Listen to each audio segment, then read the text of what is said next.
आज हम बात करते हैं जनसंख्या की सीरीज में जनसंख्या परिवर्तन की प्रक्रिया के बारे में। इससे पहले हम लोग पढ़ चुके हैं साक्षरता के बारे में, लिंगानुपात के बारे में और भारत की जनसंख्या की वृद्धि के बारे में पढ़ चुके हैं। लेकिन अब हम लोग जानने वाले हैं कि जनसंख्या परिवर्तन की प्रक्रिया क्या है। कहने का तात्पर्य यह है किस प्रकार जनसंख्या में परिवर्तन होता है। अब ये परिवर्तन वृद्धि के रूप में भी हो सकती है और ये परिवर्तन कमी के रूप में भी हो सकती है कि नहीं। तो सबसे पहले हम लोग जानेंगे जन्म दर के बारे में। जनसंख्या परिवर्तन की जो सबसे पहला कारक है वो जन्म दर है, ठीक है। जन्म पहला है हमारा वही जन्म दर। जन्म दर क्या होता है? एक जनगणना में या एक वर्ष में 1000 जन्म लिए बच्चों पर जीवित बच्चों की संख्या, माने एक वर्ष में 1000 बच्चे जन्म ले रहे हैं और उनमें से कितने जीवित हैं या जिंदा हैं, वो क्या कहलाते हैं? जन्म दर कहलाता है। एक वर्ष में लिख दे रहा हूं यहाँ पे, एक वर्ष में प्रति 1000 जीवित जन्म लिए, प्रति 1000 जन्म लिए जीवित बच्चों की संख्या और रचनात्मक प्रत्यय भी बोलते हैं। किसको? जीवित बच्चों की संख्या। ये क्या कहलाता है? आपका जन्म दर कहलाता है। जैसे मान लीजिए कि अगर 1000 बच्चे जन्म लिए और उसमें कुछ मर गए तो बताइए उनकी गणना होगी? नहीं होगी। तो जन्म दर जो है वो एक साल के अंदर 1000 जीवित बच्चों की संख्या क्या कहलाती है? जन्म दर कहलाती है। तो आप जरा हमें बताइए कि अगर जन्म दर ज्यादा है, जन्म दर अधिक है तो जनसंख्या बढ़ेगा कि घटेगा? बढ़ेगा। स्वाभाविक सी बात है, अगर जन्म लेने वाले बच्चों की संख्या बढ़ेगी तो जनसंख्या भी क्या होगी? बढ़ेगी, ठीक है। यानी मैं एक बात नोट में यहाँ पे लिख सकता हूँ, नोट में यहाँ पे लिख सकता हूँ एक बात कि सर यदि जन्म दर कैसा, जन्म दर में अगर वृद्धि होगी, जन्म दर में अगर वृद्धि होगी, ये तीर आपको बता रहा है कि जन्म दर बढ़ रहा है। प्रति वर्ष बच्चों का जो जन्म दर है वो क्या हो रहा है? इंक्रीज हो रहा है, ठीक है। तो जब जन्म दर बढ़ेगा तो जनसंख्या में क्या होगी? वृद्धि होगी। यानी जनसंख्या वृद्धि है, या मैं लिख दे रहा हूँ, जनसंख्या में क्या होगी? वृद्धि होगी। जनसंख्या में क्या होगा? बढ़ेगा। और ये देखने को भी मिलता है कि सामान्यतः अपने गांव या समाज के एग्जाम्पल लेंगे तो जन्म लेने वाले लोगों की संख्या, बच्चों की संख्या ज्यादा है, मरने वालों की संख्या कम है। अच्छा, एक ये भी बात है कि जन्म दर से कम मृत्यु दर हो, ये एक स्वस्थ देश या समाज की निशानी है। अगर मान लेते हैं कि जन्म दर कम है तो चलिए ठीक है, ये ठीक बात है, जन्म दर कम है ये ठीक है, लेकिन जनसंख्या कम करने के लिए मृत्यु दर बढ़ जाए ये ठीक नहीं, ये एक स्वस्थ समाज की निशानी नहीं है। तो भारत की जनसंख्या में वृद्धि का प्रमुख कारणों में से एक कारण जन्म दर भी है। जनसंख्या वृद्धि का प्रमुख कारण जन्म दर भी है। ये बात समझ आ रहा है? जन्म दर बढ़ेगा तो जनसंख्या बढ़ेगी। तो हम लोग यहाँ पे एक बात यहीं पे नोट में लिख लेते हैं कि जनसंख्या वृद्धि में, जनसंख्या वृद्धि में जन्म दर प्रमुख कारक है। क्या है? प्रमुख कारक है, ठीक है। एक और डाटा है कि भारत में आजादी से पहले या जब से जनगणना स्टार्ट हुआ है भारत की पहली जनगणना हमने बताया था आपको किस सन 1872 में हुई थी, लेकिन दशकीय जनगणना स्टार्ट हुआ 1881। दशकीय का मतलब हर 10 साल में होने वाली जनगणना। ठीक बात है ये। तो भारत में ना जन्म दर हमेशा मृत्यु दर से अधिक रहा है। तो मैं एक लाइन लिख सकता हूँ कि जो जन्म दर है, जन्म दर ऑलवेज ग्रेटर मृत्यु दर से। किससे? मृत्यु दर से। माने जन्म दर हमेशा क्या है? ज्यादा है मृत्यु दर से। और ये एक स्वस्थ समाज की निशानी है। ठीक है, क्योंकि जन्म दर कम हो और मृत्यु दर अधिक हो, इसका मतलब क्या है? इसका मतलब ये है कि समाज या समाज के लोग स्वस्थ नहीं है। जैसे पहले के समय में क्या होता था, जब बीमारी आती थी तो हैजा, कलरा, तो कहते थे कि गांव के गांव साफ हो जाते थे, मतलब मर जाते थे लोग। इतना ट्रीटमेंट, इलाज नहीं था, दवा नहीं था। लेकिन आज क्या है, ये सब उपलब्ध है। 1 से 2 व्यक्ति इससे अगर ग्रसित होता है तो उसको भी सही कर दिया जाता है, बाई चांस किसी की मौत हो पाती है ना। तो पहला रहा हमारा जन्म दर। अब हम लोग बात करेंगे मृत्यु दर के। किसके बारे में? मृत्यु दर के बारे में। दूसरा हमारा है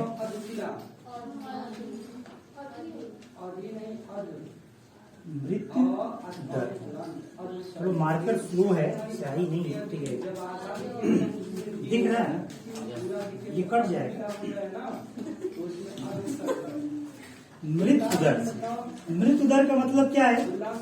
1 वर्ष में प्रति 1000 व्यक्तियों में मरने वालों की संख्या।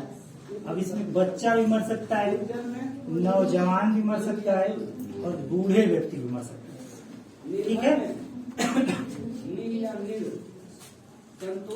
1 वर्ष में, मैं यहाँ लिख रहा हूँ, 1 वर्ष में प्रति 1000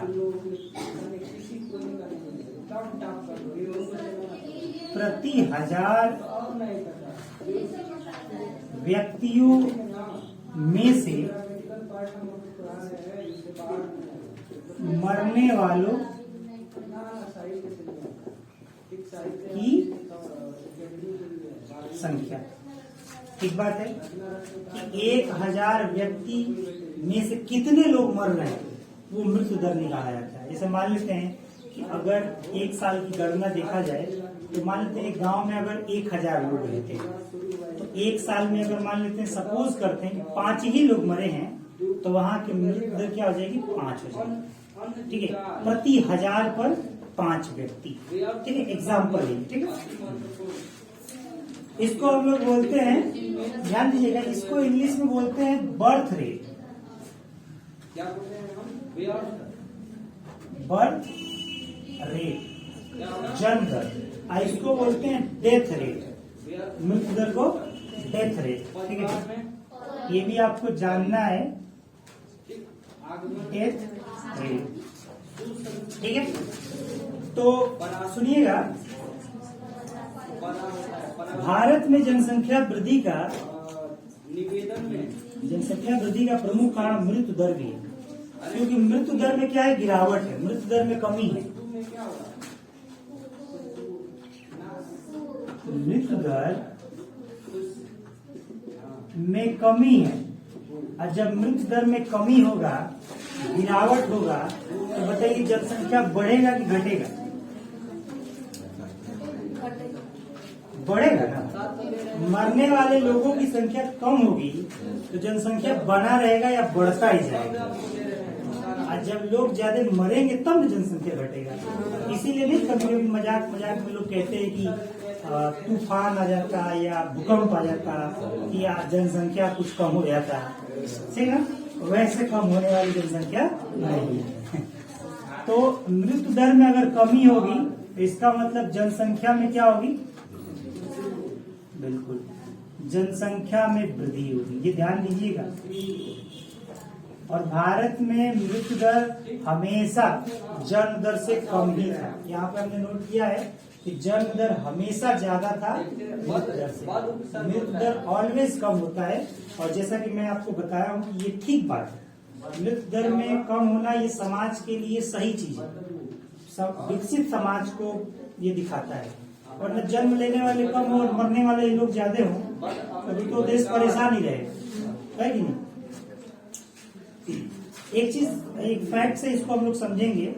1980 तक ना भारत में जन्म 1980 तक से क्या हुआ है कि जन्म दर और मृत्यु दर में लगातार गिरावट हुआ है। माने जन्म दर भी थोड़ी सी कमी हुई है और मृत्यु दर में तो कमी हुई है। फैक्ट ये है कि 1981 से जन्म दर में गिरावट और लगातार ये गिरावट अभी तक भी देखने को मिल रहा है। क्योंकि अच्छा, इसके पीछे कारण क्या है? जन्म दर में 1981 से लगातार गिरावट, मृत्यु दर में गिरावट क्यों है? जन्म दर लिखा गया है यहाँ पे, मृत्यु दर जन्म दर तो बढ़ रहा है, मृत्यु दर में कमी हो रही है। रीजन क्या है? आप लोग सोचिए, जरा दिमाग लगाइए।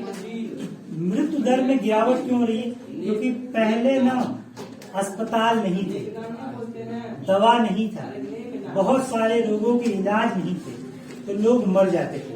जिसको बचाया भी जा सकता है वो भी चला जाता था।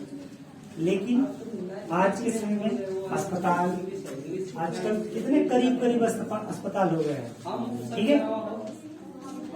इम्पोर्टेंट बात यह है कि अस्पताल इस आधुनिक युग में हर जगह हो गए लगभग। अभी भी कुछ है ऐसा क्षेत्र जो दूर है यहाँ से, ठीक है, लेकिन फिर भी पहले के सापेक्ष पहले अगर कोई बीमार पड़ता था तो दूर जाना पड़ता था, लेकिन अब फर्स्ट एड के लिए, प्राथमिक उपचार के लिए दवा तो मिल ही जाता है अगर छोटा सा प्रॉब्लम हो तब। तो यही सबसे बड़ा रीजन है। उस समय क्या था, जब अस्पताल नहीं थे, इतने डॉक्टर नहीं थे, तो होता क्या था कि थोड़ी सी छोटी सी किसी को बीमारी हुई और दवा और इलाज के अभाव में मर जाता है, दम तोड़ देता है। लेकिन आज ऐसा नहीं है। बड़े से बड़े बीमारी को ठीक कर लिया जा रहा है। यहाँ तक कि कैंसर का भी इलाज दुनिया में आ चुका है ना, लोग ठीक हो रहे हैं। कैंसर जिसको सबसे जिसको रोगों का राजा है कहा नहीं जाता है, या आप मान सकते हैं, रोगों का राजा, ब्लड कैंसर या और भी जो कैंसर के प्रकार हैं, ठीक है। तो सुनिए, एक होता है शिशु मृत्यु दर, कि एक वर्ष से कम की आयु का बच्चा अगर मर जाता है तो उसको बोलते हैं शिशु मृत्यु दर। मैं थोड़ा सा यहाँ पे लिख दे रहा हूँ, शिशु मृत्यु दर। देखिए क्या है, ये समझने वाली चीज है, ये बहुत इम्पोर्टेंट है। आपको पता होगा कि भारत सरकार या राज्य सरकार आंगनबाड़ी व्यवस्था के तहत जो गर्भवती महिलाएं होती हैं या जिनके पेट के अंदर बच्चा होता है या जिनका बच्चा छोटा रहता है, जन्म ले लिया रहता है, उनको सरकार दाल, तेल, दूध का पैकेट प्रोवाइड कर रही है ना, घी भी। क्यों? ताकि शिशु मजबूत हो, बच्चा मजबूत हो। जब बच्चा का बेस ही खराब हो जाएगा, उसके अंदर शुरुआत से कमजोरी आ जाएगी, तो उसको तमाम प्रकार की बीमारी का क्या करना पड़ेगा, सामना करना पड़ेगा, राइट। तो समझने वाली बात यहाँ पे ये है कि सरकार, ये सरकारी योजनाओं के तहत ये चीजों पे ध्यान दिया जाता है ताकि कोई बच्चा बीमार न हो, कमजोर न हो। पोलियो का खुराक सब लोग पिए होंगे, आप भी पिए, मैं भी पिया हूँ। पोलियो का खुराक इसलिए पी लिया जाता है ताकि आगे आने वाले समय में कभी कोई पोलियो का शिकार न हो, ठीक है। छोटे छोटे बच्चों को टीका लगाया जाता है पोलियो का। इस उम्र में तो नहीं पिए ना अभी आप लोग, बचपन में पिए होंगे। हाँ, अच्छा, कोई छूट जाए अगर बचपन में तो अभी पी सकता है उसके लिए भी कुछ अलग प्रकार की व्यवस्था होगी, लेकिन छूटेगा कैसे? लोग जागरूक हो गए, ठीक है, घर घर लोग जाकर पिलाते हैं। तो शिशु मृत्यु दर का मतलब ये है कि एक वर्ष में, किसमें भाई, एक वर्ष में जन्म लिए हुए 1 वर्ष से कम मृत्यु बच्चों की संख्या, जवाब बताना। जन्म लिए हुए क्या है? अधिक लिए या पुष्पाल या हुए बाहुल्य। बाहुल्य एक वर्ष से एक वर्ष बाहुल्य क्षेत्र से कम अरे लोगों ने देखे हैं दुर्घटना मृत्यु बोले तो शिशु की संख्या, शिशु लिखते हैं, छोटे बच्चों को शिशु कहा जाता है, शिशु की संख्या, ये क्या कहलाता है? शिशु मृत्यु दर। ठीक है, तो सरकारी योजनाओं के तहत इन बच्चों को क्या दिया जाता है? पौष्टिक चीजें दिया जाता है। और जब पेट के अंदर बच्चा रहता है तो महिला को भी दिया जाता है, उसकी मम्मी को भी दिया जाता है, ताकि जब वो पोषण युक्त या पोषक युक्त भोजन करेंगी तो वो जब मजबूत रहेंगी तो बच्चा भी क्या होगा? मजबूत होगा। जब माता ही कमजोर रहेगी तो बच्चा भी कमजोर होगा। कहने का तात्पर्य ये है कि हर तरह से कोशिश ये रहता है एक समाज के स्तर से, घर के स्तर से, सरकार के बड़े स्तर तक, ताकि जो जन्म लेने वाला बच्चा हो वो क्या हो? स्वस्थ हो, अच्छा हो, तंदुरुस्त हो, जिससे कि उसका विकास ठीक गति से हो पाए। ठीक है, तो शिशु मृत्यु दर भी क्या है? एक प्रकार का जनसंख्या को प्रभावित करने वाली प्रक्रिया है। शिशु मृत्यु दर अगर बढ़ जाएगा तो जनसंख्या को रुकेगी कहाँ से? जनसंख्या में तो गिरावट आने लगेगी, और जनसंख्या में गिरावट आने लगेगी तो लोग क्या खुश होंगे? नहीं। इस तरीके से जनसंख्या में गिरावट ठीक बात नहीं, भले जन्म दर ही कम कर दिया जाए।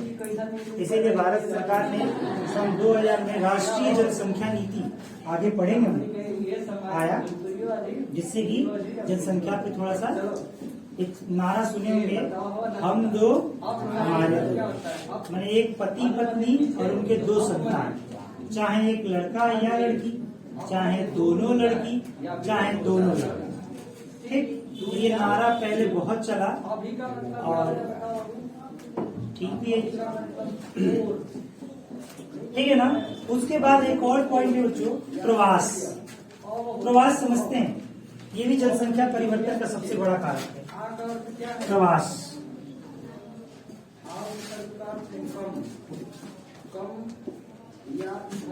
जैसे एक स्थान से दूसरे स्थान तक लोग आवागमन करते हैं ना, जैसे मान लीजिए गांव का व्यक्ति कमाने के लिए शहर जाता है कि नहीं, तो वहां का वो प्रवासी हो जाएगा, वहां जाकर वो रहेगा तो वो क्या हो जाएगा?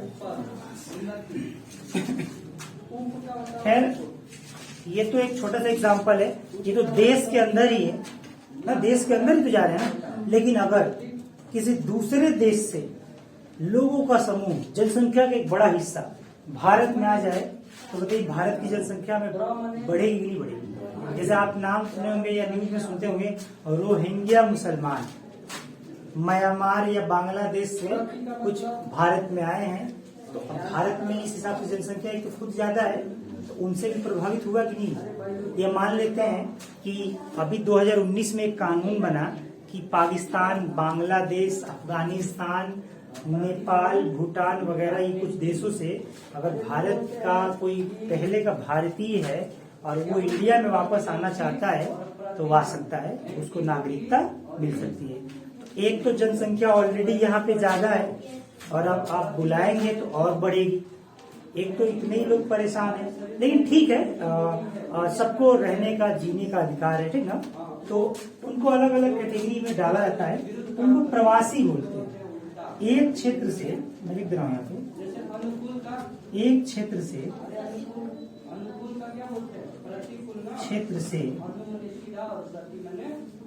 दूसरे क्षेत्र में जाकर निवास करना, ये क्या कहलाता है? प्रवास कहलाता है। ठीक है, तो प्रवास से भी क्या है? अच्छा, ये भी 2 प्रकार का प्रवास है। एक है राष्ट्रीय प्रवास, जैसा कि मैंने आपको बताया, इसको बोलते हैं हम लोग आंतरिक प्रवास, या इसको बोलते हैं राष्ट्रीय प्रवास। क्या इसको बोलेंगे हम लोग? ये 2 प्रकार का है, मैं खाली इसको लिख दे रहा हूँ, ये आप लोग दिख रहा है, राष्ट्रीय प्रवास या अंतर्राष्ट्रीय प्रवास। ठीक है, एक होता है सर राष्ट्रीय प्रवास,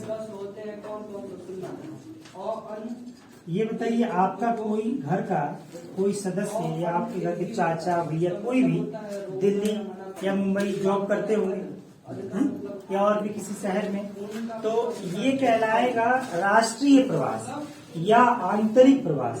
देश के अंदर ही एक स्थान से दूसरे स्थान तक जा करके रहना, ये क्या कहलाता है? राष्ट्रीय प्रवास। ठीक है। एक होता है अंतर्राष्ट्रीय प्रवास, ये खतरनाक है। अंतर्राष्ट्रीय प्रवास क्या बोलेगा? ये क्या होता है बच्चों?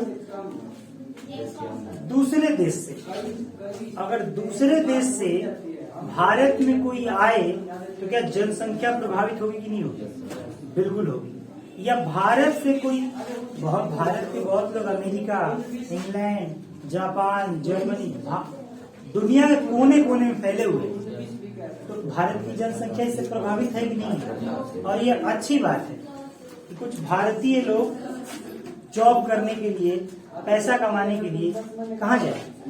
विदेशों में जाए, बाहर से पैसा कमा करके इंडिया में लेके आए। ठीक।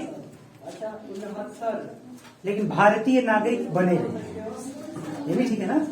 हाँ, भारत के अच्छे जैसे बड़े बड़े साइंटिस्ट, बड़े बड़े लेखक, बड़े बड़े स्टार अमेरिकी नागरिकता ले लेते हैं, तो ये भारत देश के लिए ठीक नहीं ना। तो अंतर्राष्ट्रीय प्रवास का मतलब क्या है? दूसरे देश से आवागमन, एक देश से, जैसे मैं लिख दे रहा हूँ, ये आपका देश ए है, ये आपका देश क्या है? ए है, और ये आपका एक देश क्या है? बी है। तो अगर इस देश से इस देश में कोई जा रहा है, तब भी भारत देश की जनसंख्या में परिवर्तन होगा, कमी होगी। कोई इस देश से इधर आ रहा है, तब भी क्या होगा? परिवर्तन होगा।